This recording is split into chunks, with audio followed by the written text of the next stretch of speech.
આજથી દરેક ભાઈઓને હું વિનંતી કરું છું કે તમે તમારી સ્ત્રીને એટલીસ્ટ કાં તો એમ કહો કે આજે તું બહુ સુંદર લાગે છે, આજે તારો ડ્રેસ બહુ સરસ છે, અથવા તો આઈ લવ યુ.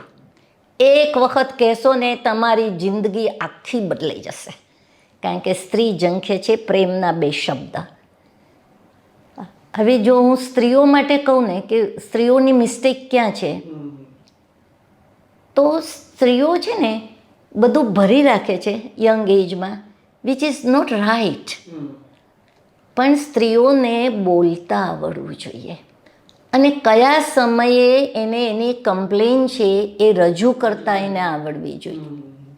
જો તમે સામો જવાબ ન આપો પણ 2 દિવસ પછી જ્યારે સારું વાતાવરણ હોય અનિતા, ત્યારે શાંતિથી હસબન્ડને કહેવાનું કે તમે આ શબ્દ મને કહ્યો હતો એ મને નથી ગમ્યો, હું કશું બોલી નથી, એનો મિનિંગ એવો નહીં કે મને સમજણ પડી નથી. બહેનો, બધી બહેનોને રિક્વેસ્ટ કરું છું કે અંદર ને અંદર ન ભરી રાખો. અંદર ને અંદર ભરી રાખશો તો જેવી મેનોપોઝની અવસ્થા આવશે ને એવી રીતે ઉભરો આવશે અને પછી તમે એકે બાજુના નહીં રહો. એના બદલે શાંતિથી કહો.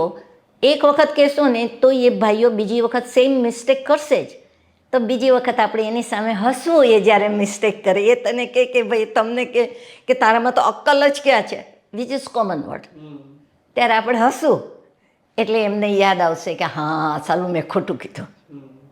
આમ ગ્રેજ્યુઅલી સમજણ હોવી ખૂબ જરૂરી છે.